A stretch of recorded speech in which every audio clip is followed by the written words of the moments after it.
কালকে আমাদের মিটিং এর পরে অনেকক্ষণ আমরা আলোচনা করেছি, কারণ আসলে আমরা দায়িত্ব নেওয়ার পর থেকেই আমাদের তিনটা মোটা দাগের দায়িত্ব এবং তিনটাই কঠিন কঠিন দায়িত্ব।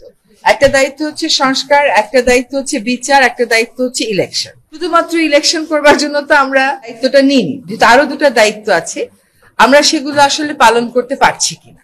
কারণ আমরা দায়িত্ব নেওয়ার পর থেকে যার যত রকম দাবি আছে সব দাবি নিয়ে তারা রাস্তায় বসে যাচ্ছে, রাস্তা আটকে দিচ্ছে, একদম ঢাকা শহর অচল হয়ে পড়ছে।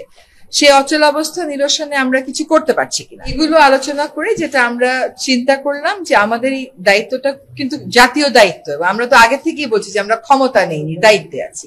এই দায়িত্বটা পালন করা তখনই আমাদের পক্ষে সম্ভব হবে যখন আমরা সকলের সহযোগিতা পাবো। প্রত্যেক আমরা চিন্তা করেছি যে আসলে আমরা পারছি কিনা, এই যে প্রতিবন্ধকতাগুলো হচ্ছে আমাদের এই বড় দাগের তিনটা দায়িত্ব পালন করা, এই প্রতিবন্ধকতাগুলোকে আমরা কিভাবে মোকাবেলা করব, আদৌ মোকাবেলা করতে পারবো কিনা, যদি মোকাবেলা করতে পারি কিভাবে করব, যদি মোকাবেলা করতে না পারি তাহলে আমাদের কি করণীয় হবে, আমরা সকলে মিলে এটা চিন্তা করছি। আর প্রধান উপদেষ্টা যদি কোনো সিদ্ধান্ত নেন কোনো ব্যাপারে, আমি প্রথম থেকেই বলে এসেছি যে উনি একটা সময় দিয়েছেন, ডিসেম্বর থেকে জুনের মধ্যে নির্বাচন হবে। তার কাজে এগুলো নিয়ে অন্য ধরনের কোনো কথা বলারও কোনো সুযোগ হওয়া উচিত ছিল না, কারণ বারবারই বলা হচ্ছে যে একটা সময়সীমা দিয়ে দেওয়া হয়েছে। এখন কিছু কিছু গুরু দায়িত্ব তো আছে, সেগুলো পালনের সাথেও তো মাসের একটা সম্পর্ক থাকতে পারে।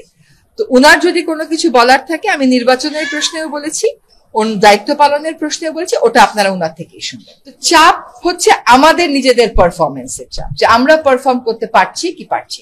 আমরা যদি আমাদের দায়িত্ব পালন করতে পারি তাহলেই আমাদের দায়িত্বে থাকাটা প্রাসঙ্গিক। যদি দায়িত্ব পালন করতে না পারি, আমাদের যার যার নিজস্ব অনেক কাজ আছে, তাহলে দায়িত্ব পালন করাটা আর প্রাসঙ্গিক থাকলো কিনা। আমরা দায়িত্ব পালন অনেক প্রতিকূল পরিস্থিতির মধ্য দিয়ে তো অনেক দূর এগিয়েছি।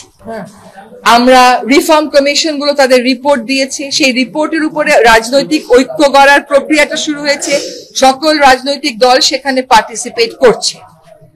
এটা কি পারা না? এটা তো পারা। আমরা একটা নির্বাচনের সময়সীমা বলে দিয়েছি যে ডিসেম্বর থেকে জুনের মধ্যে অবশ্যই হবে। আরেকটা হচ্ছে বিচার, ট্রাইব্যুনাল একটা ছিল, এখন দুইটা হয়েছে। আগামী কাল থেকে ট্রায়ালের আনুষ্ঠানিক পর্যায়ে শুরু হবে, কিন্তু জিনিসগুলো স্মুথ যেতে হবে, এগুলোতে যাতে কোনো রকমের প্রতিবন্ধকতা না আসে, সেটা প্রথম থেকেই আমাদের একটা আহ্বান ছিল। এখন এই কাজগুলো আমরা সঠিক প্রক্রিয়াতে শেষ করতে চাই সকলের সহযোগিতা। Thank you.